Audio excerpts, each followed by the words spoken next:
Hello friends.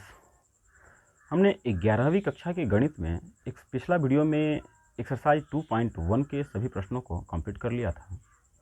आज हम exercise 2.2 के बेसिक को समझते हैं। इसमें हमारा टॉपिक है ये रिलेशन, संबंध। तो यहाँ पे है, इसे समझने के लिए हम देखते हैं कि मान लेते हैं कि एक समुच्चय हमने माना ए, जिसका सदस्य है suppose that A B C, और कोई दूसरा समुच्चय हम यदि मान लें b इक्वल सपोज दैट कुछ भी मान सकते हैं आप एक्स वाई जेड, तो आप चाहें तो इससे अधिक भी ले सकते हैं। कोई जरूरी नहीं है कि दोनों में हम बराबर ही लें। आप 3 भी ले सकते हो या 2 भी ले सकते हो, 4 भी ले सकते हो, आपकी इच्छा पर निर्भर करता है। तो हमने दोनों में 3 सदस्य हमने मान लिया। अब यदि हम a क्रॉस b को ज्ञात करें तो हमें मिलेगा ए एक्स बी एक्स या ए वाई ए जेड। इसी प्रकार B X B Y B Z, फिर सी एक्स सी वाई और सी जेड। तो इस प्रकार से हमने ए क्रॉस बी को ज्ञात किया, जिसमें हमें यहाँ पे 9 सदस्य मिलने होंगे। 1 2 3 4 5 6 7 8 9। तो यहाँ पे यदि देखें तो ए क्रॉस बी में जो भी सदस्य यहाँ पे दिख रहे हैं, सब में देखें तो 2 घटक होंगे। ए क्रॉस बी के प्रत्येक सदस्य में 2 घटक हैं। इन दोनों घटक में एक प्रकार का संबंध होता है। इन दोनों घटकों में एक प्रकार का संबंध होता है, जिसमें हम दूसरे घटक को प्रथम घटक का संबंधी कहते हैं। अर्थात दूसरे घटक को प्रथम घटक का प्रतिबिंब कहा जाता है। संबंध में यहाँ पर क्या है, संबंधी है, मतलब कि उसमें प्रतिबिंब का संबंध है। दूसरे घटक प्रथम घटक का प्रतिबिंब होता है। अर्थात यहाँ पे हम देखें तो प्रत्येक में ऐसा रिलेशन, प्रत्येक में ये रिलेशन बनता है कि प्रत्येक में दूसरा घटक प्रथम घटक का प्रतिबिंब है। तो यदि हम लिखना चाहें तो रिलेशन, तो चूंकि सभी में किसी भी संबंध को हम आर से सूचित करते हैं, आर फॉर रिलेशन, तो इसलिए इसमें हम सूचित करेंगे आर से। आप याद रखोगे कि यदि आर इक्वल यदि दे दे और इसमें यदि 2 घटक देता हो प्रत्येक अवयव में, तो वह संबंध को प्रदर्शित करेगा। और यदि आर के अंतर्गत यदि कोई एक एक करके कॉमा देते हुए यदि लिखा हुआ होगा, तो इसका मतलब है कि यह रियल नंबर को रिप्रेजेंट कर रहा है। ठीक है, तो यहाँ पे प्रत्येक अवयव में यहाँ पर संबंध है। तो हो सकता है कि रिलेशन में इसमें से 1 भी हो सकता है, 2 भी दे दे, 3 भी हो सकता है, 4 भी हो सकती है, टोटल के टोटल हो। ओके, तो यदि किसी रिलेशन में इसमें से यदि हम 2 ही या 3 घटक, कुछ घटक ही लेंगे, या बी एक्स कुछ भी ले सकते हैं, या सी जेड ले लें, तो ये इसमें से कोई भी यदि लिया जाए, 1 लीजिए या 2 लीजिए या सभी के सभी ले लीजिए, तो यह सब के सब जो है सो संबंध बनेंगे। ठीक है, और यदि किसी संबंध के अंतर्गत इनमें से सभी अवयव को ले लिया जाए, अर्थात जितना है ए क्रॉस बी में आया है, इसमें इसी को हम यदि संबंध मान लें, ए क्रॉस बी के जो भी अवयव आए हैं इसी को यदि हम संबंध बना दें, तो इस प्रकार के संबंध को हम कहते हैं सार्वत्रिक संबंध। सार्वत्रिक संबंध। ओके, और इसमें से यदि 1 अवयव है या 2 अवयव है या सभी के सभी अवयव, 3 अवयव या कुछ अवयव को ही ले रहा है, तो इसे हम कहेंगे संबंध।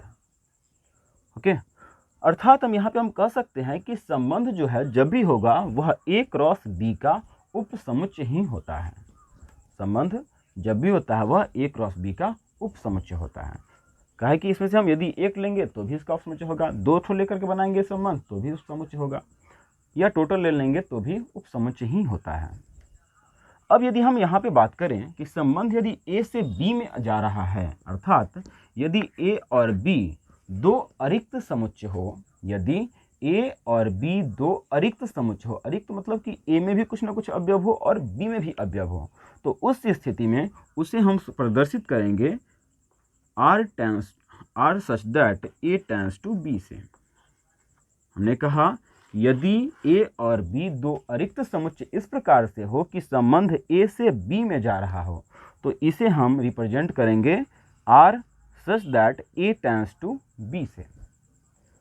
यदि मान के चलिए इसे यदि हम तीर आलेख विधि पर यदि इसे हम प्रदर्शित करें, मान लीजिए इसी रिलेशन को हम प्रदर्शित कर रहे हैं, तो इसे दिखाने के लिए सपोज दैट ए यहाँ है, बी यहाँ है, और एक रिलेशन यदि जा रहा हो आर ए से बी में, तो ए के सदस्य थे ए बी सी,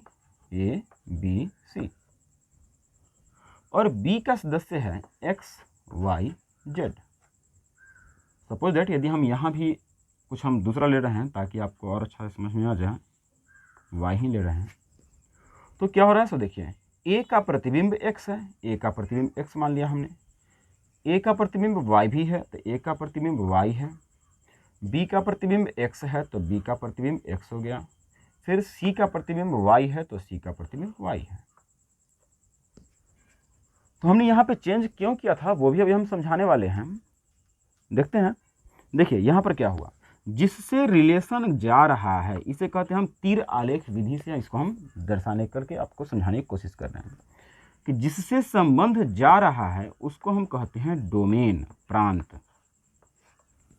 ओके, और जिसमें संबंध जा रहा है, जिससे जा रहा था उसको कहते हैं प्रांत, और जिसमें जा रहा है उसे कहते हैं कोडोमेन अर्थात सह प्रांत। ठीक है, और जो जो इसका रिलेटिव बना, रिलेटिव बना कहने का मतलब कि x और y, देखिए ए बी सी का रिलेटिव है, तो जो इसका रिलेटिव हुआ, ठीक है, मतलब जिस गांव से रिलेशन गया उस गांव को कहेंगे प्रांत, और जिस गांव में रिलेशन गया उस गांव को कहेंगे सह प्रांत। और इस गांव का मतलब सहप्रांत के गांव का जो जो आदमी इसके साथ रिलेशन बनाया उसको हम कहेंगे परिसर, रेंज, परिसर। तो हमने यहाँ पे इसके लिए इसलिए चेंज किया था, यदि हम इसको जेड ही रहने देते तो सहप्रांत और परिसर दोनों बराबर होता और आपको समझ में एक बात नहीं आ पाता, आप कहते फिर कि सहप्रांत और परिसर तो एक ही होता है, लेकिन दोनों में अंतर है कि परिसर जो होगा, परिसर वह सदैव सदस्य होगा, या कहिए कि उपसमुच्चय होगा सहप्रांत का।